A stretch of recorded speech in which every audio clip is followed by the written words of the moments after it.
Bien, buenas tardes a todos otra vez. Fíjense que el siguiente tema que vamos a presentar, de alguna manera creo que todos ustedes han estado escuchando a lo largo de hemos estado escuchando, perdón, durante estos 3 días, la importancia del trabajo en equipo.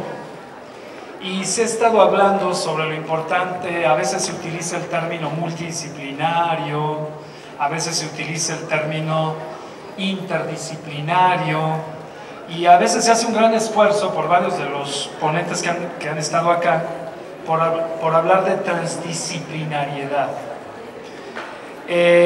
A continuación voy a tener el honor de presentar a 2 de nuestras invitadas, la doctora Mónica Clark y la licenciada Karina Bustos. Ambas vienen de la hermana República de Argentina.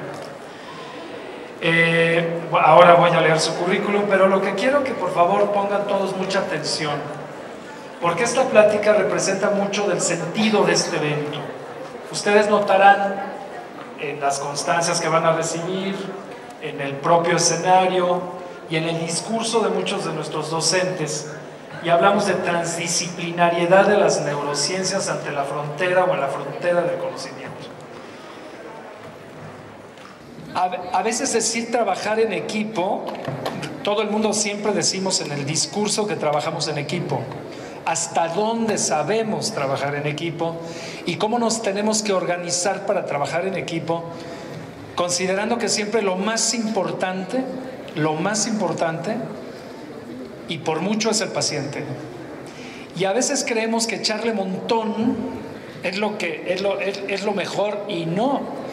La experiencia nos dice que para poder sacar adelante pacientes con problemas neurológicos requerimos ciertamente de aprender y de aportar modelos de atención en donde verdaderamente se optimice el trabajo de cada uno de los elementos que se dedica a la rehabilitación. Por esta razón, tenemos el gusto de presentar a 2 de nuestras ponentes. Voy a empezar por la doctora Mónica Clark. La doctora Clark es médica egresada de la Universidad de Buenos Aires, es especialista en clínica médica y anatomía patológica, ha sido docente de la UBA, de la Universidad Flores, la UFLO, y de la Universidad Maimónides, todas estas en Argentina.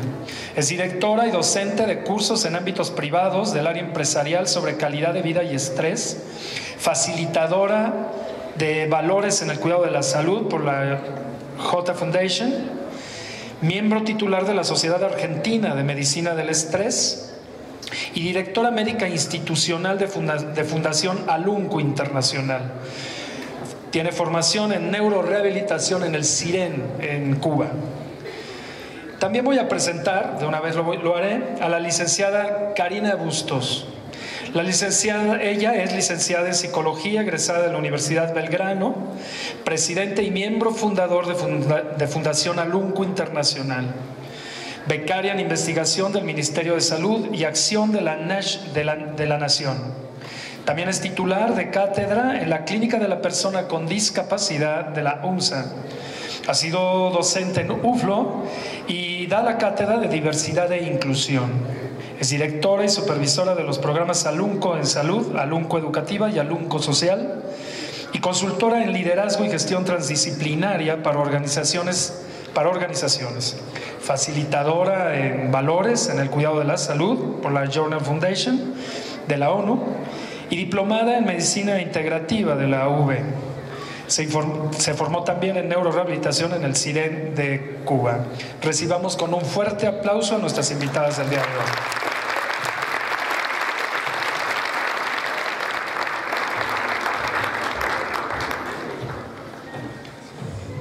Bueno, buenas tardes. Primero quiero agradecer enormemente a los organizadores de este congreso tan importante y tan interesante, y además agradecer muy especialmente por la disposición, la amabilidad y la calidez con que nos han recibido a mí y al equipo de Alunco, y estamos muy honrados de poder participar y presentar nuestro trabajo. Elegimos este tema como para mostrarles mi experiencia como médica en estos 35 años de profesión y mi aporte desde esta mirada particular que yo he tenido en estos años sobre cómo ver al paciente desde un modelo integral e integrado a un trabajo de equipo transdisciplinario. Primero les cuento así muy sintéticamente, esta es nuestra institución. Alunco es la Fundación Alunco es un centro de neurorehabilitación transdisciplinaria que tiene tres áreas importantes. Uno es el centro de salud, o Alunco Salud. Otro es el centro de Alunco Educativa, donde se imparte capacitación a nuestros profesionales y a profesionales de afuera sobre nuestro modelo. Y otro es Alunco Social, que es nuestro área filantrópica, donde se hacen programas de recaudación de fondos para dar becas de capacitación y tratamiento. Bueno, para ingresar al tema que he elegido, quisiera hacer una reflexión primero y decirles que nos parece importante que, si bien parece una obviedad, todo el tiempo debemos preguntarnos desde qué modelo miramos la salud y la enfermedad de nuestros pacientes y nuestra propia salud y enfermedad. ¿Desde qué lugar? Porque desde ese lugar nosotros vamos a elegir las estrategias y vamos a abordar a los pacientes. Y si bien parece que todos sabemos qué es la salud y la enfermedad, no son definiciones tan sencillas. La definición de la OMS, que es una definición antigua pero que sigue vigente, es del año 46, define a la salud. En su momento fue muy revolucionaria porque definió a la salud como un estado completo de bienestar físico, psíquico y social, y no solamente la ausencia de afecciones o enfermedades. Acá la OMS por primera vez incluye otros aspectos que no eran los biológicos, pero digamos tiene el inconveniente de asimilar la salud con el bienestar, cosa que podría traer inconvenientes porque podemos pensar que bienestar también puede tener un drogadicto mientras se inyecta una droga o un obeso que come compulsivamente en ese momento. Y por otro lado, la palabra completo estado es como que separa una cantidad importante de personas del lugar de la salud. De hecho, les preguntaría a todos ustedes que levanten la mano quién se siente estar en un completo estado de bienestar físico, psíquico y social. ¿Levantan la mano? Muy bien. Pero no es la mayoría. Parecería entonces que la mayoría está del lado de la enfermedad. Por lo tanto, esta definición fue revisada, ¿sí?, por muchos sanitaristas. No se olviden que las definiciones de la OMS en cuestiones de salud y enfermedad definen políticas sanitarias, ¿sí?, en distintos lugares del mundo. Entonces, solamente como para repasar algunas, quisiera mostrarles el modelo de Salleras, que es del año 85, donde por primera vez empieza a hablar que la salud y la enfermedad no son estados, no son compartimientos estancos, sino que es un estado de continuidad. Es decir, que las personas estamos continuamente oscilando entre estos dos extremos.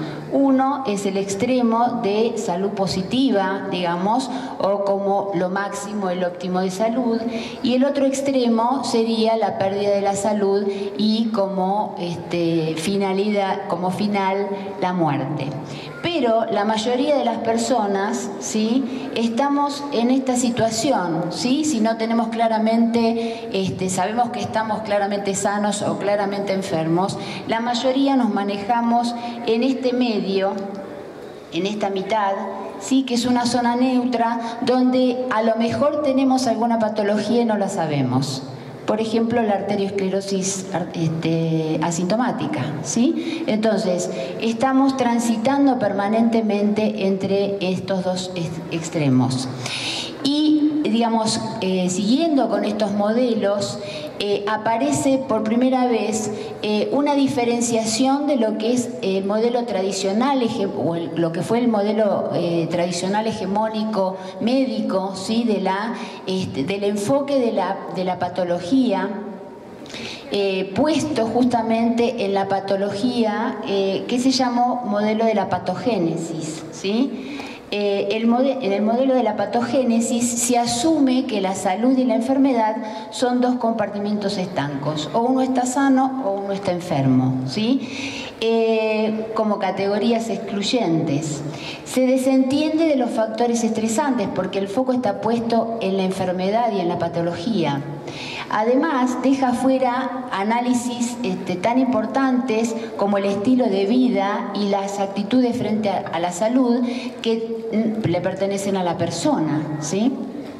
Por otro lado, se estudia los factores patológicos, trata de evitar la presencia de factores patógenos como el estrés, que muchas veces es muy difícil de evitarlo, ¿sí? Pero, digamos, no tiene en cuenta estos factores, a diferencia del modelo de la salutogénesis, donde el foco está puesto en la salud y en la conducta de la persona, ¿sí?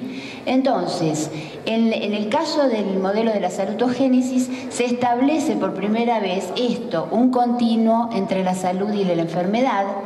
Se interesa el modelo de la salutogénesis por anticipar cuáles serán las estrategias más adecuadas para lograr o para optimizar la salud.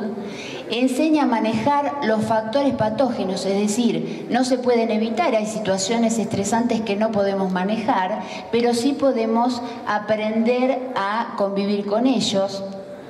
Y por último, y lo más importante, y que lo traigo porque de esto nosotros tomamos este modelo como cosa muy importante, busca la participación activa del usuario. ¿Qué quiere decir esto? Que todos somos responsables de nuestra salud y de nuestra enfermedad. Por otro lado, es adaptativo, ¿sí? Es personalizado, o sea, el modelo de la salutogénesis tiene en cuenta al individuo. Por otro lado, es individual y social porque actúa también sobre la comunidad. Y además, lo que intenta como cosa importante es la prevención. Continuando con la búsqueda de una definición realmente no solamente actual, sino más adecuada a entender qué es lo que pasa con una persona que de un momento para otro enferma, ¿sí? Salió un artículo muy interesante en el 2011 en una revista muy prestigiosa que es el British Journal, donde los autores definen a la salud como la capacidad de adaptación y autogestión. Y esto es muy interesante porque se relaciona mucho con lo que vamos a ver, que es la reacción al estrés. Así como definimos salud, vamos a definir enfermedad, y esta es una definición clásica de enfermedad. Fíjense, siempre la salud y la enfermedad en un inicio se definían por lo contrario, ¿no? La salud era la falta de enfermedad y la enfermedad era la falta de salud. Cosa que no dice demasiado, por supuesto. Bueno, esta es una definición de enfermedad donde dice que es una alteración o desviación del estado fisiológico en una o varias partes del cuerpo, de etiología en general conocida, que se manifiesta por síntomas y signos característicos y cuya evolución es más o menos previsible. Como verán, lo que hace esta definición es describir un estado como una foto de lo que está pasando. En realidad no habla de lo que pudo ocurrir antes y no tiene en cuenta multifactores que están influyendo para que se desarrolle ella. Entonces, hoy contamos con dos disciplinas en la medicina, no son especialidades, pero son dos disciplinas que no tienen muchos años de existencia, pero que en mi opinión cambiaron definitivamente la mirada de ver la salud y la enfermedad, que son la medicina del estrés y la, no sé si conocen esta disciplina, que es tiene un nombre largo, complicado, y se llama psiconeuroinmunoendocrinología, ¿sí? La sigla es SNIE. Y lo que intenta desde el aspecto molecular y viendo a la célula es integrar todas las situaciones biológicas que ocurren, digamos, en relación con la integración de todos estos sistemas, que son el sistema nervioso, el sistema inmunológico y el sistema endocrino. Y del sistema nervioso, por supuesto, no solamente lo neurológico, sino también el aspecto emocional y lo conductual. La pregunta entonces de cómo puede ser, o digamos, qué es lo que ocurre para que una persona de cualquier edad en estado de salud, ¿sí?, pase a un estado de enfermedad, ¿sí? Es así como mala suerte, me pasó porque lo heredé, me contagió el señor que estaba en el colectivo al costado porque me estornudó en la cara, ¿no? Comí algo que me hizo mal. Son respuestas como muy reduccionistas a un problema tan complejo como estos dos estados. No se olviden que nosotros estamos hablando de esto y yo lo estoy tratando de explicar y lo he desarrollado en pacientes que además tienen patologías crónicas, patologías discapacitantes, ¿no? Secuelados neurológicos. Entonces aquí realmente la cantidad de factores que confluyen para llegar a ese estado son muchos. Entonces, la respuesta a este tránsito hoy, desde estas dos disciplinas, la da lo que se llama reacción al estrés, ¿sí? Nosotros hablamos de estrés cotidianamente, no sé si ustedes lo utilizan ese término, pero muchas veces se refiere a eventos más conductuales, más relacionados a algunas labores o algunas profesiones, etcétera. Y la reacción al estrés es una reacción que tenemos absolutamente todos los seres vivos, no solamente los humanos, sino otros seres vivos también, que en principio y definitivamente es una reacción adaptativa y de cuidado hacia nuestro organismo. El estrés se ha estudiado desde varios aspectos, se sigue estudiando. El primer día del Congreso el doctor Aguiló mostró un trabajo en donde se miden varios parámetros en situaciones de estrés inducido o simulado, porque la realidad es que poder medir todo lo que ocurre en una situación de estrés, desde lo biológico, incluso desde lo conductual, es muy complejo. Pero realmente yo creo que este es el gran camino para entender todo lo que está pasando para llegar a la enfermedad.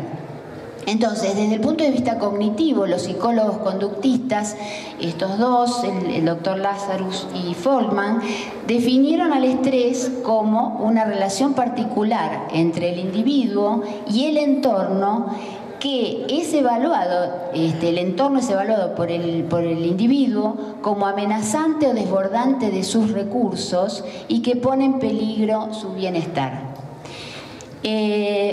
Entonces, vemos que como la reacción al estrés comienza desde una percepción particular que nosotros tenemos del mundo, ¿sí? Es decir, para percibir al entorno como amenazante tenemos que recibir ciertos estímulos y de acuerdo a un cierto marco de referencia que va a tener que ver con nuestra historia personal, que va a tener que ver con la familia en donde nacimos, el país donde nacimos y la cultura donde nacimos. Todo eso va a modelar y va a generar un sistema de creencias y valores particular que nos va a dar una forma de mirar al mundo particular e individual, ¿sí? Hay dos tipos de estrés. Por supuesto que hay un estrés que no es, que no nace de esta percepción, que es el estrés vinculado con lo interoceptivo. Si ustedes tienen una necesidad básica no satisfecha, por ejemplo, hace mucho tiempo que no están comiendo, ¿sí? La reacción al estrés se está disparando. ¿Por qué? Porque hay una necesidad básica que no está satisfecha, que es la ingesta de alimentos. ¿Por qué? Porque hay señales del organismo que le están diciendo al sistema nervioso que tiene que buscar comida, porque las células necesitan nutrientes. Digamos que nosotros no estamos en una situación como los que realmente pasan hambre, nosotros tenemos apetito, pero bueno, por ejemplo, o no, hace muchas horas que no van al baño, ¿sí? Hay señales que no son, digamos, no son pasadas por un proceso consciente, pero que hacen que uno tenga una conducta particular, ir al baño, por ejemplo, para satisfacer esa necesidad. Y este estrés está vinculado, mediado por el sistema de recompensas que tiene el sistema nervioso. Pero, digamos, del que estamos hablando ahora es el estrés vinculado con lo exteroceptivo, que es el estrés justamente psicosocial y que está vinculado con esa interpretación particular de la realidad y está mediado por los ejes psico-neuro-inmuno-endocrinológicos y disparados por una emoción particular que es el miedo. La perpetuación del primer paso, ¿sí?, dará paso al segundo a través de esta emoción tan particular que es el miedo. Este es un esquema para mostrar solamente como una foto de lo que ocurre desde el punto de vista psico-neuro-inmuno-endocrinológico, para que vean cómo, digamos, una de las partes de esta reacción sumamente compleja, donde a partir de los estímulos que llegarán por vía cortical, ¿sí?, las conexiones con el hipotálamo harán que en el hipotálamo se segregue los precursores de la hormona CTH, que es la adrenocorticotrofina, que va a aumentar su nivel y va a actuar sobre la corteza suprarrenal para que ahí se sintetice y se libere una hormona que se llama cortisol. Es decir, en la reacción al estrés hay una reacción simpática, primero, que ahora la vamos a ver, que está asociada con una emoción clásica, que es el miedo, pero además se empiezan a disparar estos mecanismos que, si estas reacciones no se cierran y no hay descanso, empiezan a perpetuarse en el tiempo. Y fíjense que el cortisol, que de por sí por supuesto no es malo, el cortisol debe estar en el organismo, pero cuando se empieza a incrementar su cantidad, empieza a hacer funcionar mal muchos aspectos importantísimos en el organismo y en las células, como son el metabolismo, el sistema inmune, el equilibrio hidroelectrolítico y otros sistemas. Desde el punto de vista sociológico, se ha medido también el estrés y se ha estudiado el estrés. Y digo sociológico porque se han tomado aspectos macros, ¿sí?, no tanto lo biológico y no tanto lo celular. Y este cuadro es muy interesante porque mide la intersección de un estímulo, ¿sí?, que puede disparar la reacción al estrés, y de acuerdo a la intensidad de ese estímulo y al tiempo se pueden producir diferentes aspectos. Si el estímulo es severo, es decir, si una persona percibe un estímulo amenazante como muy severo y que puede poner en peligro hasta su vida, ¿sí?, entonces a eso se lo llama trauma. Y es corto en tiempo, a eso se lo llama trauma, ¿sí? Si el estímulo es corto, pero de intensidad menor, a eso se lo llama microestrés.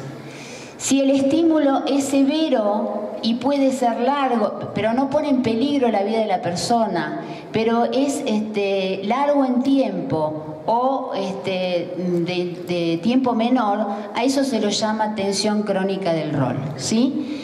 Esto está relacionado, por supuesto, con hechos vitales que tiene una persona. Todo el tiempo estamos percibiendo estímulos, absolutamente todo el tiempo, incluso cuando dormimos.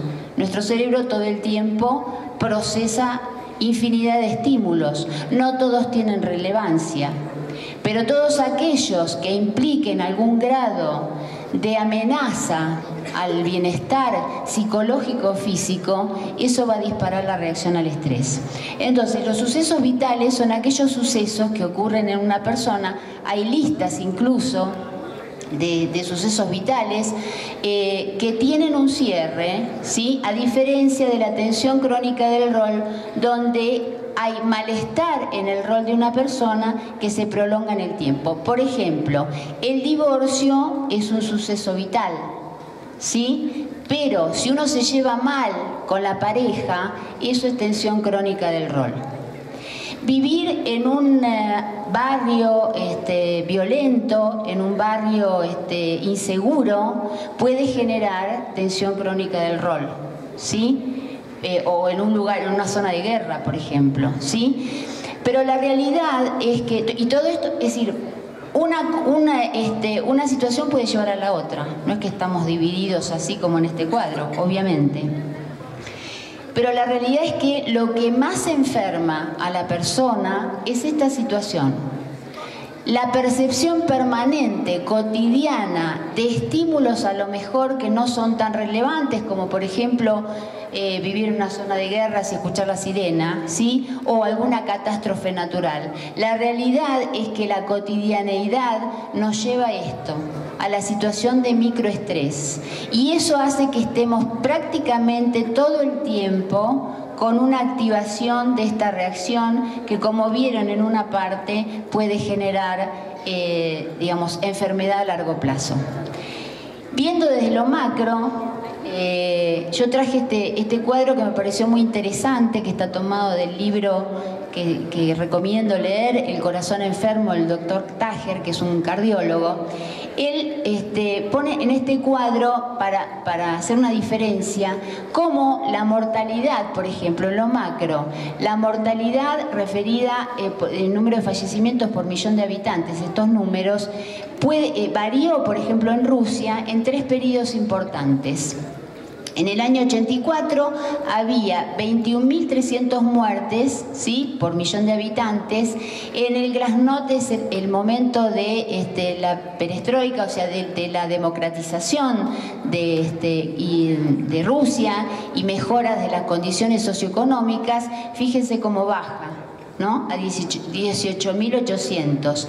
Y después de la caída del muro, donde nuevamente aparecen inconvenientes socioeconómicos de forma importante, aumenta muchísimo más.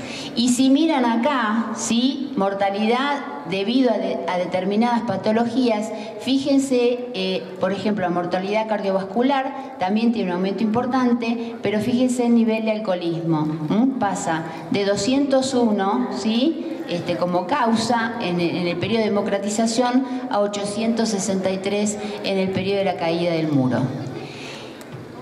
Y pareciera como que las situaciones de estrés solo ingresan o solo pasan por situaciones desagradables. Sí, es verdad. Esto también está publicado en el libro, y lo traje especialmente porque somos argentinos, ¿sí? En el Mundial del 98, Inglaterra quedó fuera del Mundial porque el arquero Roa atajó un penal, ¿sí? Una prestigiosa revista de Inglaterra midió el ingreso de los infartos de miocardio ese día en los hospitales de Londres y las 48 horas subsiguientes. Y hubo un ingreso aumentado entre 25 y 30% más de personas infartadas a partir del evento del fútbol. A nosotros, obviamente que esto no nos pone contentos, pero sí nos pone contentos que Inglaterra haya quedado fuera del Mundial, por supuesto, ¿no? Y yendo más a la célula, entonces, ¿qué es lo que está ocurriendo? Porque hablamos de estrés y hablamos de cosas macros, pero todo esto es lo que va a impactar en la célula. Es decir, siempre todo impacta en la célula. Todo lo que ustedes hacen va a impactar en la célula, porque a través de todas sus actividades, de todas sus intervenciones, todo eso se va a traducir en una reacción química que va a impactar en la célula, ¿sí? Entonces, recordemos que la célula tiene un límite de funcionamiento. La célula funciona en un estado de equilibrio dinámico que se llama homeostasis. Ahí, en este estado, las funciones celulares se pueden cumplir. Si estas funciones están alteradas, la célula funciona mal y se enferma. Entonces, la homeostasis, para recordar, hace referencia al equilibrio del medio interno de los sistemas biológicos, es dinámico, ¿sí? Y lo normal de la célula es que permanentemente se esté adaptando a la cantidad enorme de factores que nos mueven de ese equilibrio. No estamos siempre de la misma manera, nunca, ¿sí? No solamente desde el punto de vista físico, sino también desde el punto de vista psicológico y emocional. Y todo eso va a impactar en la célula, ¿sí? Entonces, la homeostasis es el mejor estado donde la célula puede funcionar. ¿Qué pasa en una reacción si una persona se estresa? Estos mecanismos se alteran y lo que hace la reacción al estrés es desencadenar, como ya dije, mecanismos no solamente moleculares, sino mecanismos físicos como que tienen la intención de la adaptación. Y esos mecanismos se llaman mecanismos alostáticos, es decir, que intentan volver a la célula al estado de equilibrio. Pero si las situaciones de estrés se prolongan en el tiempo, como ya vimos antes, si todo el tiempo estamos percibiendo que el mundo es amenazante por distintos motivos, entonces esos mecanismos se desgastan y llegamos a un estado de desgaste que se llama carga alostática, ¿sí? La carga alostática es el precio que paga el organismo por la sobrecarga y falla de los mecanismos de adaptación. El desgaste corporal y cerebral es el desgaste corporal y cerebral causado por la desregulación en hiper o en hipoactividad crónica de los mediadores de la alostasis, ¿sí? La fluctuación, es decir, acá volvemos al tema de la definición, de una definición más nueva y más real de lo que ocurre en el organismo. Cuando nuestro organismo tiene capacidad de adaptación y tiene capacidad de fluctuación de todas estas situaciones, estamos sanos. Cuando perdemos estas capacidades, ahí nos enfermamos. Esa sería la gran diferencia. Por eso permanentemente estamos pasando por estos estados. No es hoy, mañana, pasado estoy sano y de repente hay un factor y me enfermo justo ese día. ¿Qué significa esto? La salud es esto, la adaptación circadiana. Acuérdese que nuestro organismo funciona por ciclos circadianos, entre otras cosas, ¿sí? El ciclo del hambre y la saciedad, el ciclo del sueño y la vigilia, y una cantidad de ciclos biológicos ultradianos que pasan en el organismo, de regulaciones hormonales, etc. Bueno, entonces cuando el organismo puede adaptarse a todos esos cambios, entonces estamos en salud. Es poder estar estables a través de esos cambios, y eso es lo que define la salud. La enfermedad entonces resulta de la pérdida de esas capacidades y está directamente asociado con la carga alostática. ¿Qué hace la medicina del estrés y la apnea qué aportan para entender esto?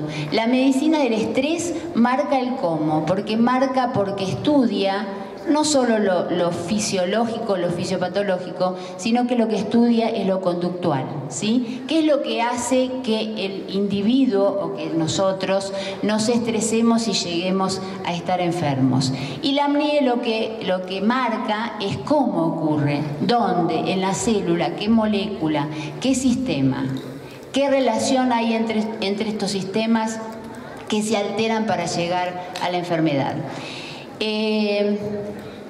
Esto se complejiza porque, bueno, la carga alostática no siempre es la misma para todos los individuos. Hay individuos que tienen posibilidad de cerrar rápidamente los mecanismos alostáticos y hay individuos que no, ¿sí? ¿Cuándo empieza la carga alostática? Por ejemplo, cuando una persona tiene múltiples impactos reiterados de situaciones distresantes. Esto genera carga alostática.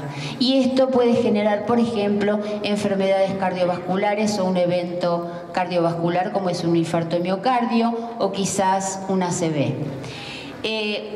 Otra forma de llegar a la carga alostática es cuando fallan los mecanismos de adaptación. Este tiene muchas, quizás no tiene tantas, pero fallan los mecanismos de adaptación. Este paciente también está en riesgo de enfermarse, o esta persona. Otro es cuando hay un cierre tardío, es decir, los mecanismos, toda esta serie de cambios biológicos o fisiológicos tienen que tener un cierre, tienen que bajar en algún momento y volver a la homeostasis, ¿sí? Hay personas en que esto falla y esta falla implica que se llegue a la situación de carga alostática. Y por último, la situación que también lleva a la carga alostática es la respuesta inadecuada de los mecanismos de alostasis. Esto puede generar enfermedades inmunológicas o enfermedades autoinmunes, y esto puede generar, está descrito en la hipertensión arterial. Entonces, esto implica comprender que la enfermedad no ocurre de un momento para otro. Una ACV, una esclerosis múltiple, si bien hay enfermedades de estas que estoy nombrando, no el ACV, pero otras cuya etiología todavía no está clara, pero no ocurren de un momento para otro, tienen una historia biológica. Debemos entender esto, que enfermamos porque previamente pasa algo, ¿sí? Y ese previamente incluso tiene que ver con qué es lo que pasó en el momento de formación del individuo, en el momento de crecimiento intrauterino, todos los factores que están influyendo en el desarrollo de ese nuevo ser, después van a programar las respuestas o este tipo de respuestas para que ese individuo sea más sano o más enfermo, no solamente la genética. Esto lo traje porque lo tienen que leer y después me lo tienen que decir en 5 minutos, repetir sin soplar. Lo traje como modelo para que vean que seguimos intentando dar cuenta de cuáles son los factores que enferman a una persona. Este es un modelo psicosocial de una psiquiatra americana que lo publicó en el año 2003, donde, como verán, todo lo que propone como modelo de salud y enfermedad son infinidad de cosas, no solo los factores biológicos, conductas saludables o los hábitos, el estrés cotidiano, acá tiene que ver con el estado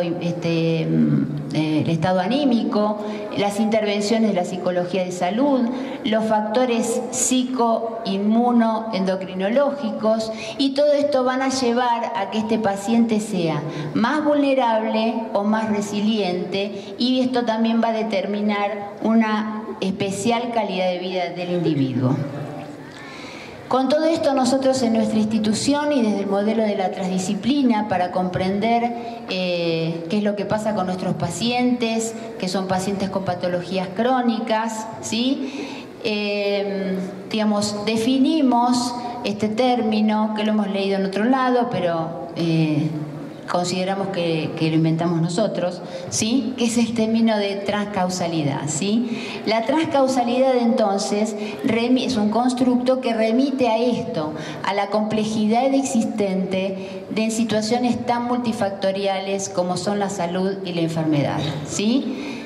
Decir entonces que enfermé porque heredé una enfermedad de mi padre no alcanza, porque sabemos que hay personas que heredan el gen a lo mejor de un tumor y no necesariamente lo van a desarrollar, ¿sí? Eso está muy comprobado, o sea, está muy evidenciado en los gemelos monocigóticos, que son como clones, que tienen el mismo ADN y la misma carga genética, y sin embargo no todos los gemelos monocigóticos enferman de la misma cosa y al mismo tiempo.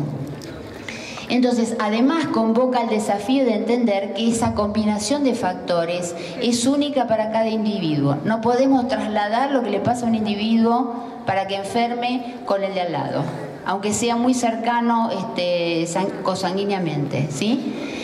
Además, y después, bueno, cuando hable Karina, se va a referir a esto muy especialmente, convoca la transcausalidad a un lenguaje compartido. Ya no alcanza con el lenguaje médico. Es insuficiente que solo veamos a la salud y la enfermedad desde el aspecto médico. Y además tenemos que tener presente que hay una cantidad enorme de factores que están fuera de nuestro control y que no conocemos. Es decir, que abarca también el plano de lo intangible. Entonces, la salud, ¿sí?, está influenciado por diferentes situaciones, ¿sí?, la genética, los ciclos, los hábitos, la enfermedad lo mismo, y todo este ambiente es lo que desde el punto de vista de la célula genera lo que se llama ambiente epigenético. Esto está referido, por supuesto, la salud y la enfermedad están referidos también a un aspecto particular que es cómo el individuo se siente con lo que le pasa. Eso tiene que ver con la calidad de vida, ¿sí? Esta es la definición de calidad de vida, donde se habla siempre, cuando se habla de calidad de vida, se habla de la percepción del individuo de lo que está ocurriendo, ¿sí? En la definición de la OMS se incluyen el tema de la cultura, los sistemas de valores, los objetivos, expectativas, estándares y preocupaciones. Y en una persona enferma, ¿sí?, además se tiene en cuenta la calidad de vida, cómo esa enfermedad impacta en su vida, ¿sí? ¿Qué peso tiene esa enfermedad en su vida? Entonces, la calidad de vida la podemos definir como todo eso. También lo podemos decir que es la percepción individual y subjetiva de condiciones de vida objetivas. Y lo que a mí me atrae más decir es que la calidad de vida, además de la percepción de ese estado de bienestar, tiene que ver con los hábitos y con la forma de mirar el mundo que tenemos cada uno y que decidimos construir o transitar diariamente y que se construye según la historia personal. Entonces, así como la doctora Ludgendorff hizo su modelo, yo también quise hacer el mío porque quiero tener mis 15 minutos de fama, por lo menos acá en este congreso. Entonces yo entiendo, ¿sí?, que estar en salud e enfermedad depende de una determinada genética, por supuesto, que la integración de todos estos sistemas hará que tendremos una particular interpretación de los estímulos permanentes que nos llegan, y que a través de los mecanismos de la reacción al estrés y lo que explica la AMNIE, esto va a dar un determinado estado del organismo. Si a eso le sumamos los hábitos que cada uno decide transitar y tener, eso va a generar una determinada calidad de vida, y eso va a inclinar la balanza a que seamos más resilientes o más vulnerables, es decir, que estemos más del lado de la salud o de la enfermedad. Entonces, ¿cuál es el mediador más importante? 10 minutos. Muy bien. ¿Cuál es el mediador más importante de todas estas situaciones? De pasar de estímulos socioculturales, psicológicos, físicos, ¿sí?, que nos puedan distresar, a enfermar a la célula o, en este caso, a las neuronas, son las emociones, ¿sí? Las emociones, acuérdense, que son los que balancean estos dos estados. Acuérdense que las emociones son estados fisiológicos que determinan una acción. No son un humo que está por encima de la cabeza. La emoción es un circuito fisiológico, ¿sí? Por supuesto, hay emociones agradables, desagradables y neutras, y evolutivamente han servido de señales a individuos de la misma o diferente especie. Es decir, que la emoción tiene un sentido evolutivo. La reacción al estrés agudo está mediada por la emoción del miedo. Cuando nos sentimos amenazados, sea por el factor que sea, sentimos miedo, aunque no nos demos cuenta, ¿sí? Y el miedo es la emoción de la supervivencia. Si nuestros antepasados no hubieran tenido esta emoción, hubieran sido depredados y no existiríamos como especie, ¿sí? Entonces, esta es la emoción que desencadena el estrés agudo. Y es un programa biológico. Es decir, cada vez que tengamos un estímulo amenazante, nuestro cuerpo, si es muy intenso, nuestro cuerpo va a tener todos estos síntomas físicos. Nos demos cuenta o no. Vamos a tener aumento de la presión arterial, aumento del flujo sanguíneo en miembros inferiores, aumento de la frecuencia respiratoria, aumento de la frecuencia cardíaca, ¿sí? Aumento de inmovilización a veces. En una situación de miedo intenso la persona se puede quedar paralizada. En algunos animales todo esto, muchas de estas cosas dan resultado, en nosotros no, pero las seguimos teniendo, ¿sí? Entonces, toda situación amenazante nos produce miedo. Este era el depredador de nuestros antepasados, ¿sí? El famoso tigre dientes de sable. Eso es un dibujo porque no está extinto. Pero estos son los depredadores actuales, ¿sí? Los problemas maritales, los problemas de pareja, los problemas con los hijos, los problemas con los compañeros de trabajo, los problemas con el jefe, con lo laboral, lo macro, ¿sí? Los problemas económicos, etc.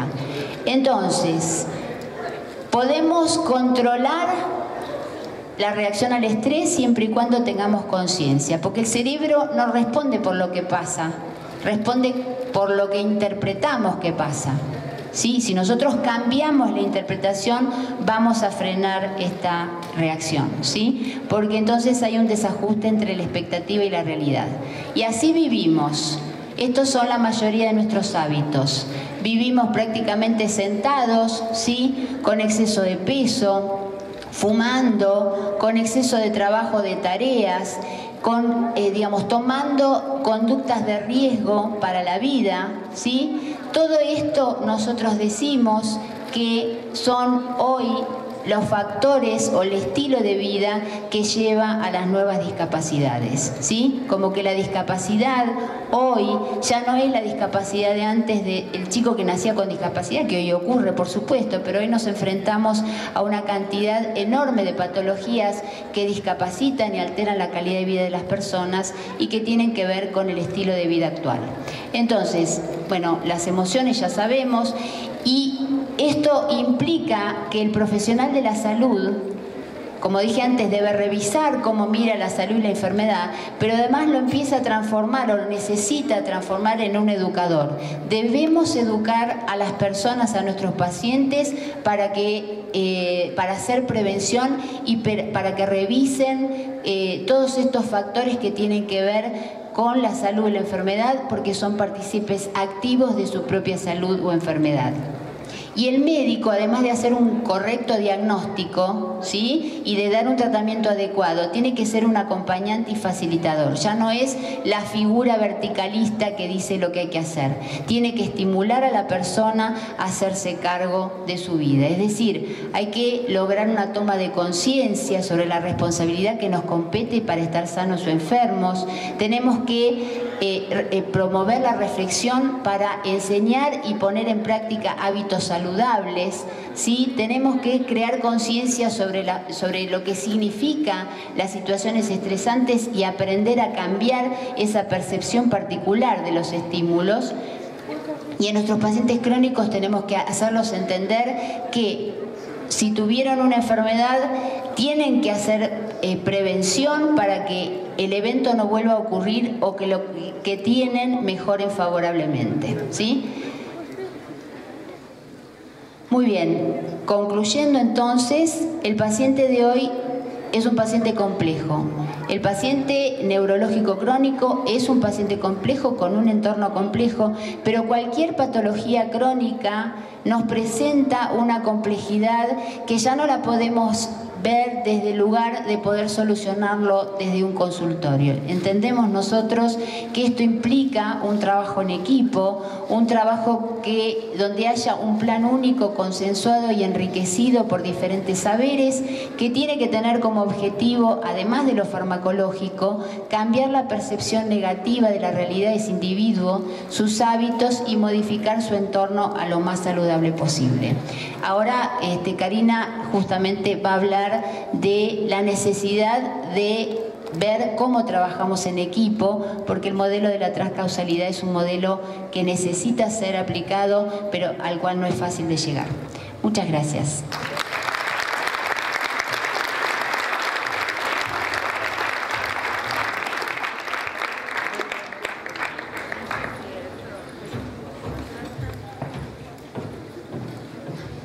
Bueno, buenas tardes a todos. Un gusto estar acá con ustedes. Simplemente, y antes de empezar con la charla, agradecerles profundamente poder compartir en el día de hoy el trabajo de tantos años y poder transmitirles en este espacio que nos ha cedido muy gratamente la gente del CEMUCH, el doctor Cubillo León y todos sus colaboradores. Poder hablar acá de transdisciplina y neurorehabilitación es realmente muy grato para mí y para todo el equipo. También, por supuesto, contarles que este es un trabajo que voy a presentar producto del esfuerzo y de la investigación de muchos profesionales hoy que están trabajando en nuestra institución y muchos otros que simplemente han colaborado, nos han dejado un aprendizaje muy grande y hoy podemos mostrar esta metodología. Entonces, lo primero que quiero decirles es que trabajar en neurorehabilitación y trabajar con tantas disciplinas intervinientes ha sido para nosotros un gran desafío poder ponerle un sentido coherente e íntegro a este trabajo. Y por eso hemos encontrado en la transdisciplinaridad, como plantea el Congreso, una viabilidad para este tipo de trabajo. Lo primero que quiero mostrarles es que todo este trabajo surge de una cantidad de análisis que después nos pudieron dar una respuesta metodológica para aplicar en neurorehabilitación. La verdad es que lo primero que observábamos, y esto coincidió también con mis años de investigación en el Ministerio de Salud y Acción Social en Argentina, fue la necesidad de un cambio en el área, de un cambio de cultura en la neurorehabilitación, básicamente porque los modelos profesionales no incluían la complejidad creciente en el paciente con discapacidad. Esta ausencia de complejidad, esta cantidad de variables que no se tenían en cuenta, a lo que llevaba habitualmente era a reincidir, digamos, en un modelo de soluciones técnicas. O sea, cada vez que aparecía una dificultad, en vez de poder encontrar una nueva forma de entender cómo debería funcionar un modelo de neurorehabilitación, se insistía con volver a aplicar reincidentemente un modelo técnico, no importa cuál fuera la especialidad. Y en realidad, una de las principales cuestiones que hay que tener en cuenta, más allá de los diagnósticos de los pacientes con los que trabajamos, es que nada puede pensarse como una solución definitiva en neurorehabilitación, porque entendemos que trabajamos con un ser humano que está constantemente en una situación de cambio y en un fluir permanente. Por otro lado, una de las variables interesantes como para pensar es cómo ha aumentado la discapacidad en el mundo hoy. El 40% de la población mundial padece algún impedimento o restricción, ¿sí? ¿Qué quiere decir esto? Quiere decir que incluyendo al paciente, la familia, los cuidadores y los profesionales intervinientes, probablemente casi la mitad de la humanidad está afectada por estas nuevas discapacidades, por el incremento de estas nuevas discapacidades. Estas nuevas discapacidades, como planteaba la doctora Clark, tienen que ver básicamente con aquellas que se producen por la intersección de cada una de estas variables que cotidianamente influyen en la vida de nuestros pacientes hasta que irrumpe algún tipo de discapacidad. Yo quiero hacer mucho hincapié en esto. Nosotros somos básicamente formados en modelos para atender diagnósticos donde la mayoría de las técnicas daban una respuesta tal vez a las encefalopatías, ¿sí? Pero no es lo mismo tener un paciente que de repente tiene una ACV y ha tenido una vida normal, exitosa y despierta hemipléjico. La cantidad de variables que implica esto a atender es totalmente diferente. Y entonces insistimos con este término. Tenemos que ser profesionales que empecemos a entender de este modelo de la salud y de la enfermedad que la discapacidad se plantea muchas veces como la sombra de nuestro estilo de vida. Este término transcausalidad, ¿sí?, que desarrollaba recién la doctora, en realidad nos dice un poco que tenemos que hacernos la pregunta que hasta esta cantidad de variables intervinientes, nuestra pregunta es ¿cuál sería la respuesta más adecuada para un modelo de atención clínica en neurorehabilitación? ¿Sí? ¿Podemos comprender los problemas actuales que presentan nuestros pacientes mientras seguimos divididos en disciplinas? Mientras el conocimiento se divide en un conocimiento disciplinario. En realidad, lo que queda claro es que estas nuevas patologías y estos nuevos diagnósticos y que producen este incremento de la población discapacitada son problemáticas que no se pueden pensar como problemas específicos, sino más bien como situaciones complejas, como problemáticas complejas con muchas variables en juego. El concepto de complejidad humana, en el cual nosotros hablamos de complejidad y transdisciplina, lo aportó Edgar Morin, que es un sociólogo francés contemporáneo, y él lo que dice es que en realidad la complejidad es un desafío para el conocimiento y no una solución. ¿Sí? En realidad, cuando uno dice que algo es complejo, cuando tenemos un paciente con tantas variables intervinientes, lo que estamos diciendo es que a veces explicar lo que le sucede es una situación poco clara, sencilla y precisa. Entonces ahí, tal vez lo más importante a tener en cuenta es que muchas veces somos poco conscientes de esta incapacidad para describir un fenómeno en términos de complejidad. La complejidad, lo complejo, digamos, viene del latín complexus, que significa tejido en conjunto.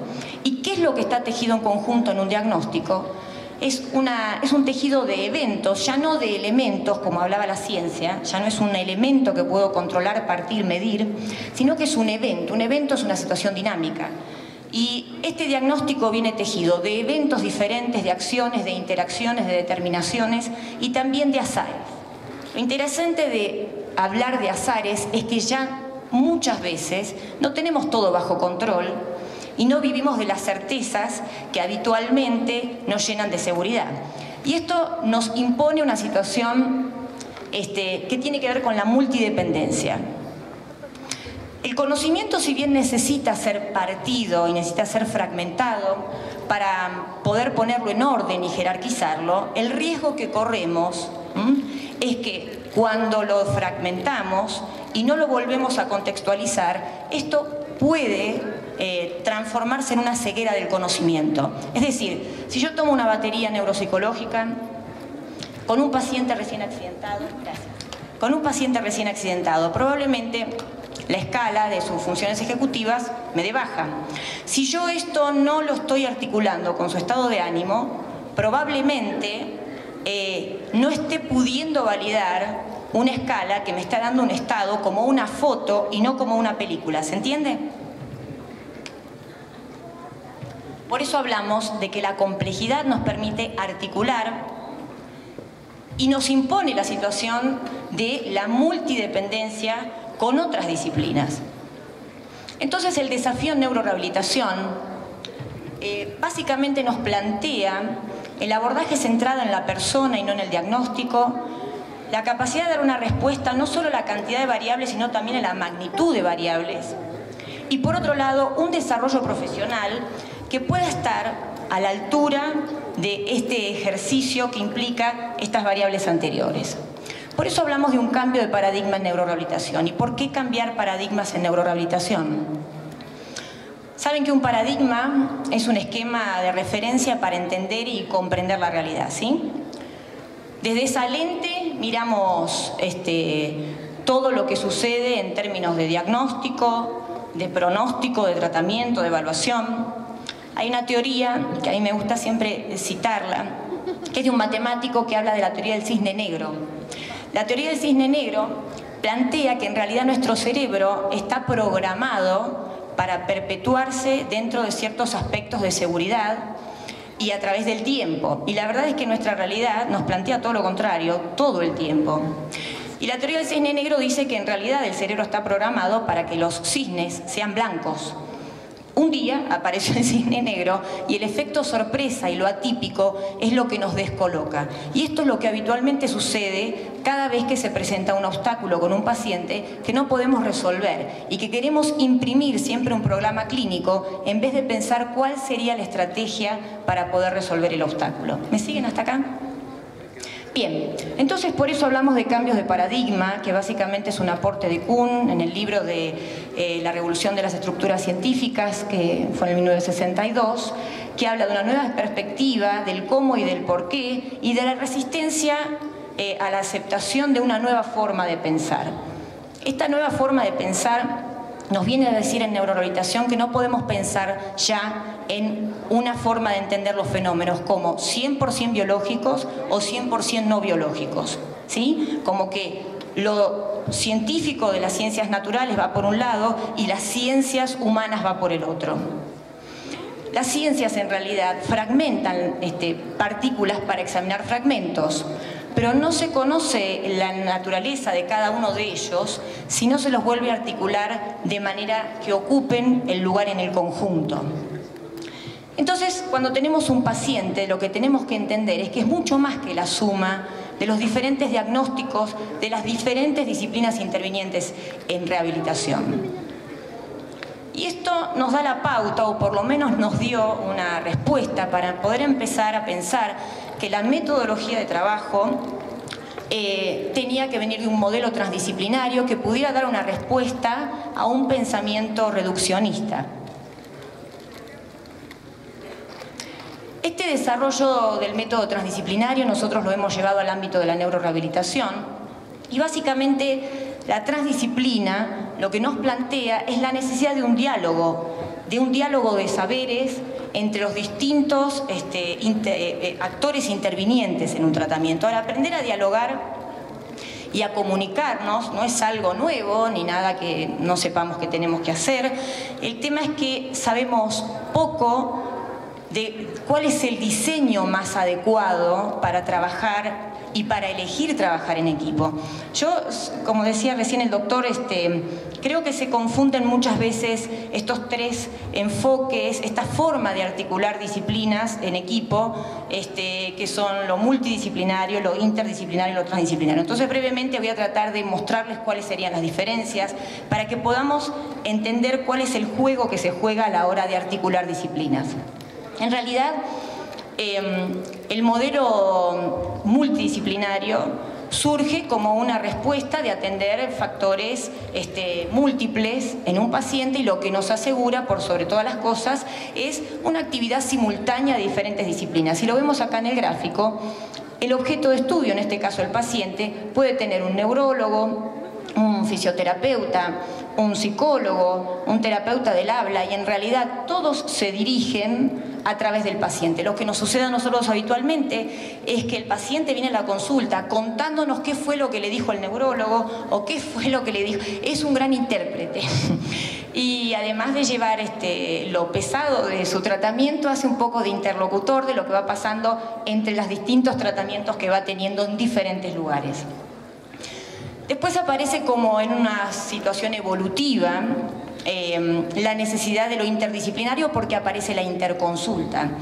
En este cuadro que ustedes ven acá, yo traté de exaltar la interconsulta en esta interconexión entre las disciplinas, pero muchas veces la interdisciplinaridad se muestra como una sombra común en la mitad de cada una de las disciplinas, mirando al objeto de estudio. La verdad es que la interdisciplina ha sido todo un avance porque existe un diálogo, existe la capacidad de hacer estrategias comunes entre disciplinas y de hecho ha dado lugar a nuevas disciplinas como la neurolingüística. Pero todavía estamos en un nivel de intervención bajo en cuanto a lo que es focalizar en la persona del paciente. Y es allí donde aparece la transdisciplinariedad como una respuesta que va más allá de lo disciplinario, y voy a tratar de explicarles un poquito cómo sería la diferencia. Cuando yo pienso un objetivo de mi área, que por ejemplo tiene que ver con que el paciente logre la marcha, logre la bipedestación o mejore sus funciones ejecutivas, sigo estando en un territorio donde por más de que comparta estrategias, no hay un impacto que vaya esencialmente a lo que sucede a esta persona. Pero cuando yo digo mejorar la calidad de vida del paciente a través de un tratamiento de neurorehabilitación para que logre una inclusión social, ese objetivo es de todos, no es del trabajador social. Ese objetivo compartido implica la transdisciplinariedad.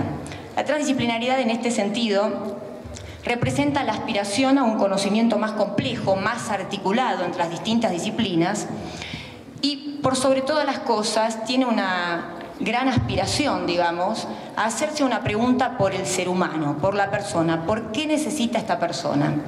La verdad, podríamos decir que en un equipo transdisciplinario todos los objetivos son de todos. Si bien la transdisciplina no borra la disciplina, lo que trata de equilibrar es lo que nosotros llamamos el poder disciplinario. El poder disciplinario es creer ingenuamente que yo desde un solo lugar le puedo dar respuesta, desde una sola disciplina, yo puedo dar respuesta a estos diagnósticos dados con una naturaleza compleja. ¿Me siguen hasta acá? ¿Sí? Entonces, desde esta perspectiva transdisciplinaria se coincide en la necesidad de que los conocimientos científicos se nutran y no se reduzcan simplemente a sus campos.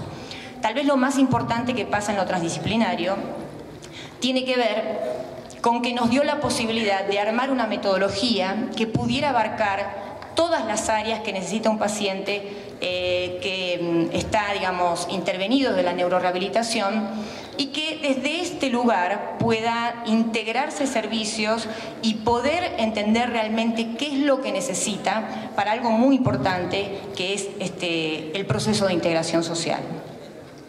Esta metodología BETAS, que ahora vamos a desarrollar, tiene como una visión en primera instancia de la persona, como primero respetando lo global y lo complejo, en diferentes niveles y articulando con el entorno. Por otro lado, la neurorehabilitación en transdisciplina es un sistema integral, intensivo. Intensivo porque nosotros decimos, en base al principio de plasticidad neuronal, que llevó tiempo enfermarse, como planteaba recién la doctora, tiene que llevar un tiempo curarse. Entonces, por lo menos en mi país, las prestaciones que muchas veces se reconocen son muy pocas y poco frecuentes para lo que implica ese diagnóstico.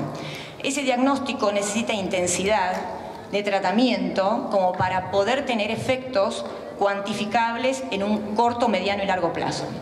Por eso hablamos de intensidad. Por otro lado, hablamos de un compromiso activo del paciente. Esto se ha hablado mucho, pero que el paciente esté implicado activamente es un movimiento difícil. Difícil porque la motivación, lograr la motivación, dar una devolución de una evaluación y decirle cuáles son las prestaciones que tiene que tener o cuáles son las disciplinas que tiene que tener, dos de esta o de la otra o de la otra, eso es un nivel. Seguramente el paciente querrá mejorar. Otro nivel es lograr que voluntariamente él sienta que necesita ese tratamiento. Es apelar a la motivación, ¿sí? Desde otro lugar. Y ese movimiento es un movimiento voluntario. No podemos exigirle a un paciente en este sentido, o sí podemos, pero desde lo transdisciplinario no hay movimientos obligatorios, ni hay disciplinas que digan usted tiene que hacer esto, porque si no hace esto, qué mal que le va a ir, ¿se entiende? Es una forma de comprometerlo activamente, no a que haga el ejercicio, a que tome conciencia de que este es un proceso que tiene que vivenciar. El enfoque transdimensional, por lo que venimos hablando, y por supuesto el principio de la plasticidad neuronal. Bien, la neurorehabilitación entonces en transdisciplina va a intentar que el paciente haga un proceso en donde desarrolle en forma integral su personalidad, que haga aprendizajes obviamente que puedan potencializar sus capacidades motoras, cognitivas, afectivas, que logre autonomía e integración social, pero por sobre todas las cosas, este tipo de neurorehabilitación se dirige a la persona, al nivel de la identidad y no a la función. O sea, no es la función, ya hasta la función habíamos dado un paso enorme, pero ya no es solo la función, es el nivel de integridad del paciente, es que ese paciente vuelva a sentirse valorado en lo social. Para eso la visión del nivel de identidad tenemos que tener claro, porque sobre esto se arma la metodología y las actividades, que este paciente tiene un nivel de identidad que está dado por la resolución de su plano biológico, psicológico y social, y que lo hace único, y que esto se ha dicho muchas veces, no hay un paciente igual a otro, ¿se entiende? Por lo pronto, también tenemos que tener en cuenta en este tipo de neurorehabilitación que el paciente viene a hacer un proceso de cambio. El paciente viene a cambiar su situación de vida. Ese proceso de cambio, para que realmente sea exitoso, tiene que tener algunas variables en cuenta. El paciente aprende a pensar de otra manera, no es la cognición solo por la función ejecutiva, es que aprende a vencer sus creencias limitantes, aprende a sentir, a movilizar una emoción para sentirse motivado, y por último va a haber una modificación en su patrón de comportamiento. Por sobre todas las cosas, trabajar desde lo transdisciplinario implica que el impacto sea medido no solo en escalas validadas en forma de protocolo internacional, sino que tenga un impacto en la vida diaria del paciente. El consultorio transdisciplinario no termina en el gimnasio, no termina en la sala cognitiva, en la terapia del habla. El consultorio va afuera, va a la calle, cruza la avenida, acompaña en un evento social. Es decir, el territorio de la integración social pasa a ser el verdadero salto cualitativo de la neurorehabilitación. Y este proceso termina, o integra más bien, en estos niveles, ¿no? La restitución, por un lado, de la identidad del paciente, porque él va a tener que aceptar su diferente condición, y la reconstrucción de la integridad, porque nos viene un paciente totalmente fragmentado. Y lo que vamos a tener que incluir en este proceso es que él aprenda a volver a sentirse íntegro.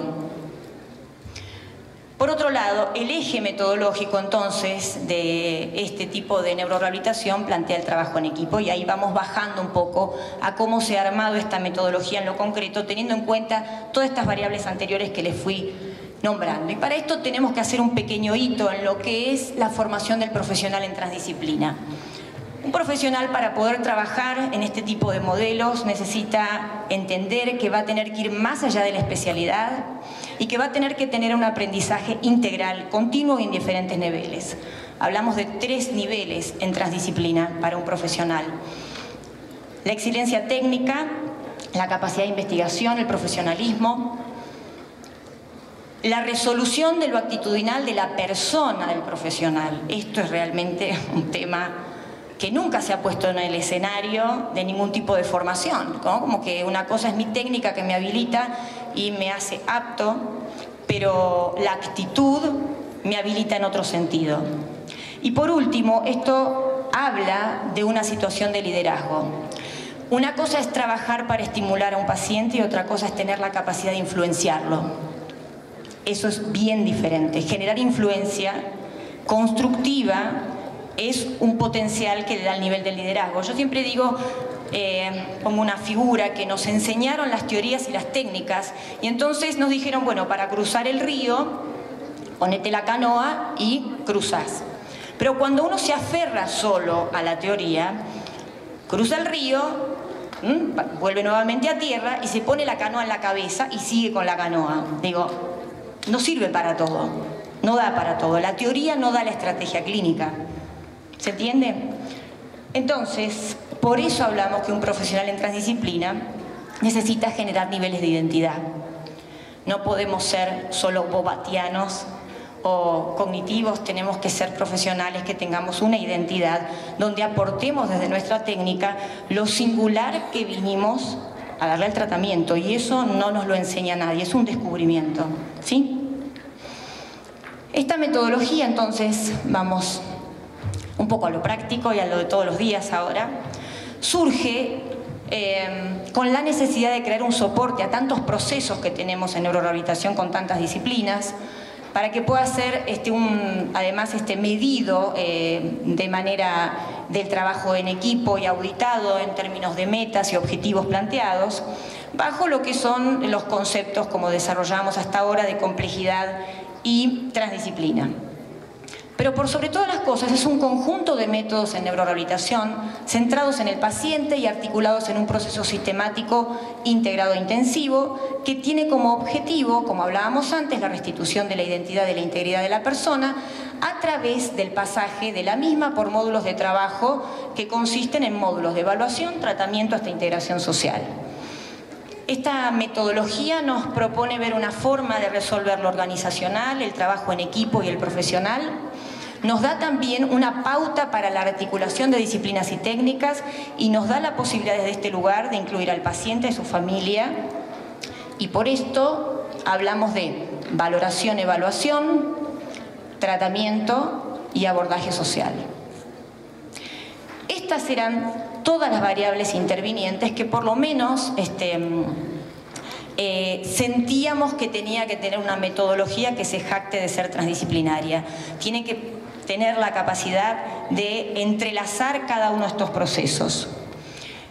Estos módulos y etapas por los que va pasando el paciente nos permiten organizar la cantidad de disciplinas intervinientes para que cada uno no plantee objetivos en soledad o a ciegas o porque habló más o menos de la estrategia con algún otro que pudo ver con suerte en alguna reunión o en algún otro lugar donde se encontró.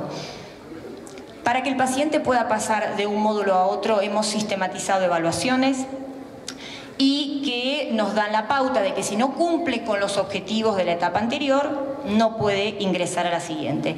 Y esto nos da la posibilidad de organizarnos, de entender en qué momento estamos cada uno de nosotros como profesionales. Como decía antes, como estas pautas están dadas por la evaluación, no quiero dejar de tener en cuenta el tema de la importancia del equipo de evaluación. Nosotros tenemos un equipo transdisciplinario de evaluación continua, que es un equipo diferente al equipo tratante, para poder entender que el profesional que atiende diariamente hace una valoración cotidiana, pero que este paciente va a ser evaluado bajo protocolos internacionales como orientador del tratamiento cada 4 meses. Este sería el recorrido del paciente desde la valoración, la evaluación. Muy importante acá, la reunión de equipo, la primera reunión de equipo, donde están todos los profesionales. Porque en un equipo transdisciplinario, este informe que viene del área de la admisión y de la evaluación del paciente, tiene que ser conocido absolutamente por todos los profesionales del equipo, para poder trazar estrategias conjuntas. Y a partir de ahí, pautamos etapas de adaptación, de preparación especial, una etapa prefuncional, una etapa funcional y la integración social del paciente. Yo quiero destacar esto. Muchas veces en la neurorehabilitación hacemos hincapié en el área afectada y después cuando llega la parte de la integración social hacemos hincapié en la parte que le quedó sana. Bueno, entonces, ¿qué le quedó? Escucha, que haga telemarketing, ¿se entiende? ¿Maneja las 2 manos? Bueno, que vaya a un taller de cerámica. O sea, no podemos simplificar estos procesos, reducirlos a una habilidad.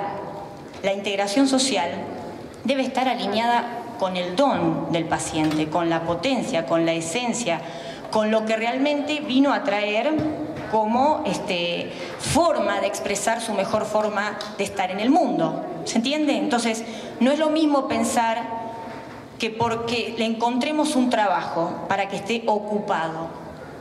Yo digo que la integración social de una persona con discapacidad tiene que respetar la dignidad de que sea valorado en su condición esencial. Y en este cambio de paradigma o de cultura en neurorehabilitación, de lo que tenemos que hablar es de qué significa la discapacidad para nosotros, para entender que muchas veces en la limitación tenemos que encontrar la potencia. Porque si en la limitación encontramos solo limitación, probablemente le busquemos solo que esté ocupado. ¿Se entiende? Estas son nuestras áreas de trabajo. Como partimos entonces de entender el fenómeno de la salud y enfermedad como un binomio que está todo el tiempo interactuando, planteamos disciplinas que van al área afectada, pero que también van a la parte del potencial del paciente. Y entonces acá tenemos, obviamente, un área médica, un área del desarrollo del potencial humano, un área neuromotor y funcional y un área neurocognitiva y neurolingüística. Las disciplinas y las especialidades intervinientes por cada una de estas áreas serían, bueno, desde el área médica, medicina del estrés, para trabajar en la prevención y en la educación hacia la salud, la fisiatría, la neurología, la kinesiología, bueno, la terapia ocupacional, la fonoaudiología, la neuropsicología y la fonoaudiología trabajando juntas en esta área. Y en el área del desarrollo del potencial humano trabajamos en lo que es psicología individual y grupal desde un enfoque psicoterapéutico, psicodinámico, no neuropsicológico. ¿Se entiende? Lo neuropsicológico es la base de entender cómo podemos comprender las nuevas neurociencias, pero entendemos que los psicólogos también tenemos que poder aplicar técnicas de las más dinámicas para poder comprender que ese paciente puede ir mucho más allá de entender lo que le sucede en términos cognitivos, ¿sí?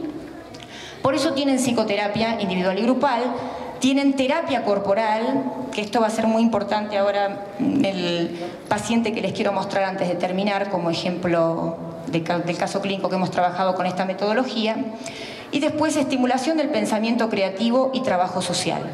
Todas estas áreas trabajan en el área del desarrollo del potencial humano.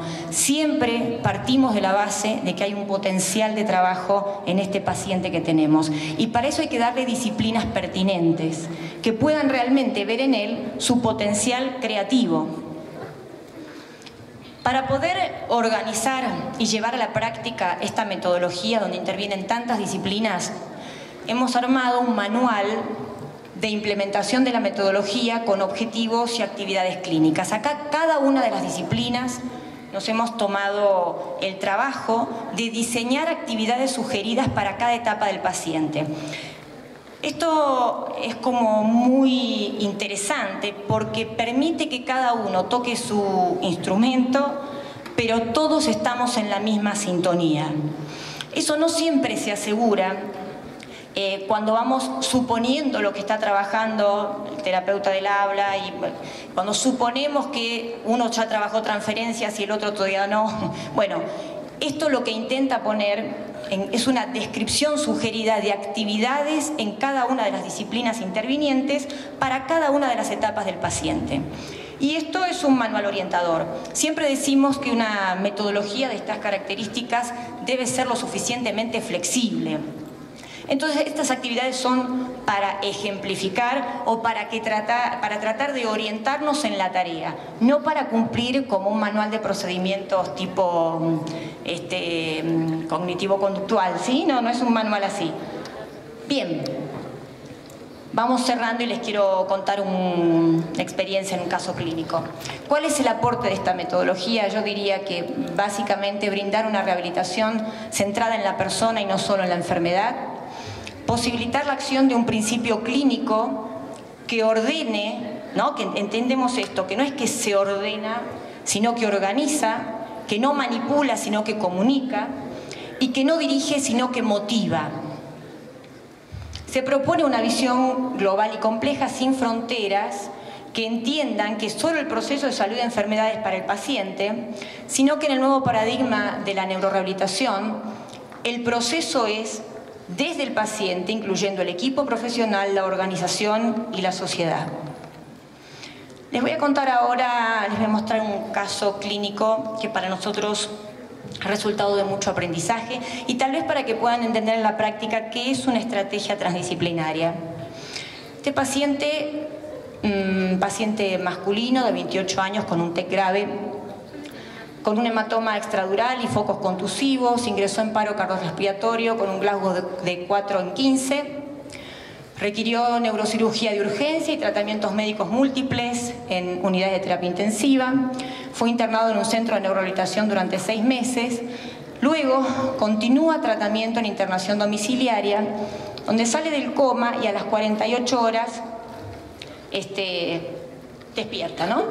Posteriormente realiza tratamiento de neurorehabilitación en otro centro especializado, pero cuando ingresa a nuestro centro el paciente presenta un politraumatismo, ¿no? Con estas características del TEC grave, un área motora donde tenía una cuadriparesia espástica con ataxia, estrabismo divergente, en el área del lenguaje, disartria, trastorno de la voz, en el área neurocognitiva, un trastorno atencional de la memoria, anterógrada y retrógrada. En el área funcional es dependiente con moderada asistencia en silla de ruedas autopropulsada. Estas son las baterías de evaluación más significativas, un fin donde muestra claramente cómo ha evolucionado hacia su capacidad funcional. Y el Hamilton, que es una batería que nos da información sobre los estados de ansiedad. Evidentemente el paciente mejora, yo traigo estas dos escalas dentro de tantas que se les han tomado, simplemente para entender que este paciente evolucionó favorablemente, hoy anda en andador y demás. Pero tal vez lo más importante que yo quiero transmitirles cuando hablamos de un equipo que puede trabajar desde lo transdisciplinario es cómo se piensa una estrategia desde este lugar. En realidad el paciente es un paciente que fue desarrollando todas sus terapias, las tradicionales, las otras que se incluyen en la metodología. Y llegó un momento donde hace digamos, como una especie de estancamiento previsible, ¿no? Siempre hay como una especie de meseta en un tratamiento de neurorehabilitación tan prolongado. Y en ese momento el equipo se reunió y pensó, como en tantas reuniones, ¿qué le puede estar pasando? Porque en realidad, para entender cómo surge una estrategia transdisciplinaria, hay que entender más de la persona. Yo les mostré antes todas estas variables de diagnóstico del paciente, pero yo les quisiera contar que este paciente es un paciente joven, que estaba por recibirse de contador, que estaba a punto de casarse, que sufrió el accidente porque fue chocado de atrás, estaba haciendo snowboard en el sur, en Argentina, y que esa persona lo dejó ahí tirado y que no lo pudo socorrer y que tal vez el pronóstico hubiese sido diferente, que en el relato del padre habla de que tenía que llevar a su hijo casi muerto y que la verdad cuando todos los daban por muerto empezó a hablar. Él siempre fue una personalidad desafiante, siempre puesto a los límites, siempre transgrediendo, con pasado de adicciones. Y el desafío del equipo era, ¿qué pasa si tiene todo esto y ya no avanza? Y entonces dijimos, bueno, evidentemente este paciente nunca se angustió, este paciente nunca lloró, nunca pensó lo que le había sucedido. Interrumpió una vida y esto nos llevó a pensar que lo que había era que facilitarle a él la conexión con lo emocional para que él pudiera continuar trabajando en sus terapias. Es así como hicimos una estrategia en donde pensamos que incluso quitarle, digamos, la sesión de psicoterapia y apostar específicamente a lo que nosotros trabajamos en la herramienta de terapia corporal. La terapia corporal es una disciplina que nos permite trabajar con todo aquello que es el cuerpo, pero desde un lugar sensible y emotivo. No es lo mismo trabajar en fisioterapia con mi lesión que si yo le pregunto al paciente, ¿qué siente usted con su miembro afectado? ¿Sí? En esa sesión de la reunión de equipo decidimos intensificar el trabajo en terapia corporal. El paciente recuerda ahí el hecho traumático, llora y claramente dice una expresión un poco grotesca sobre lo que le había pasado en su vida. A partir de ahí es una evolución favorable, vuelve a las terapias, vuelve a motivarse. Por sobre todas las cosas, cuando empezamos a trabajar con él en el módulo de integración social, él decide estudiar mecánica automotriz. Y entonces siempre decimos que este paciente pasa de contador a mecánico. Y creo que debe ser el primer paciente que, por lo menos en Buenos Aires, fue a estudiar mecánica, ya recibido ahora está haciendo un curso de especialización en motores de alta competición, que cursó con un andador. Tal vez lo más importante que les queremos transmitir de esta visión es que es muy diferente trabajar una estrategia clínica pensado desde la persona que pensada desde la lesión. ¿Sí? Y por eso, como para terminar, entiendo que es un caso clínico, nosotros tenemos 80 pacientes entre los cuales intentamos que el desafío sea ese, devolverlos a lo social una trama de valoración.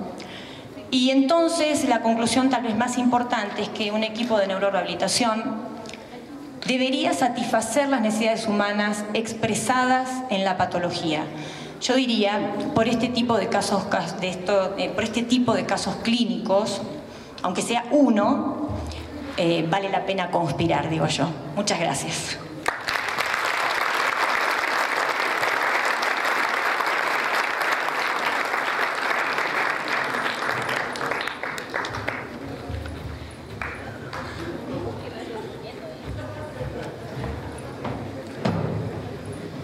Muy bien, no sé si existe alguna pregunta del público.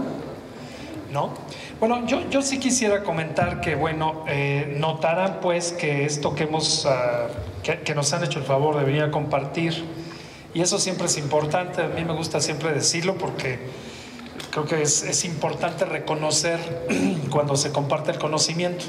Fíjense que originalmente este simposio que empezábamos a hacer lo iba a dirigir su servidor y iba yo a hablarles un poco en sentido teórico de lo que es esto de los modelos y multi, inter, transdisciplinario.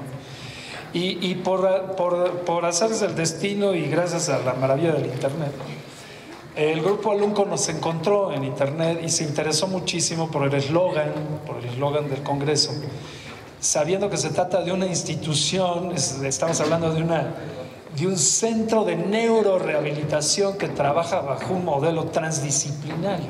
Se imaginarán entonces que cuando ven el eslogan dicen, wow, hay alguien que está haciendo lo mismo. Y me preguntaban en algún momento, platicábamos sobre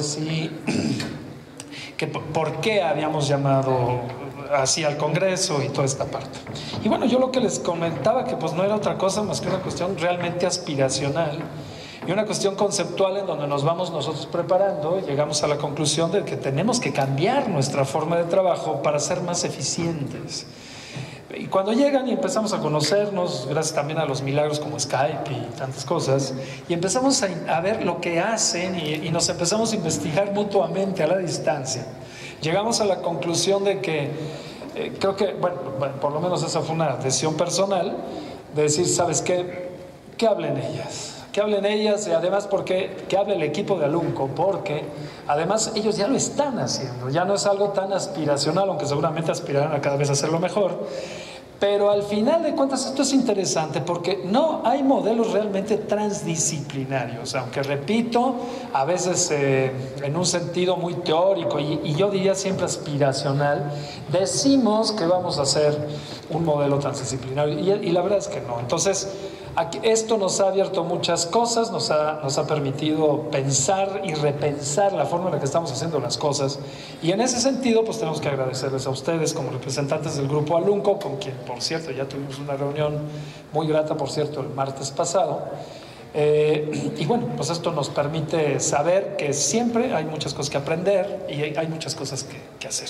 Bueno, a nombre del comité organizador de este evento, quiero otorgar el presente reconocimiento a la doctora Mónica Clark por su excelente desempeño como ponente con el tema La transcausalidad, un modelo dinámico para la comprensión del binomio salud-enfermedad. Doctora.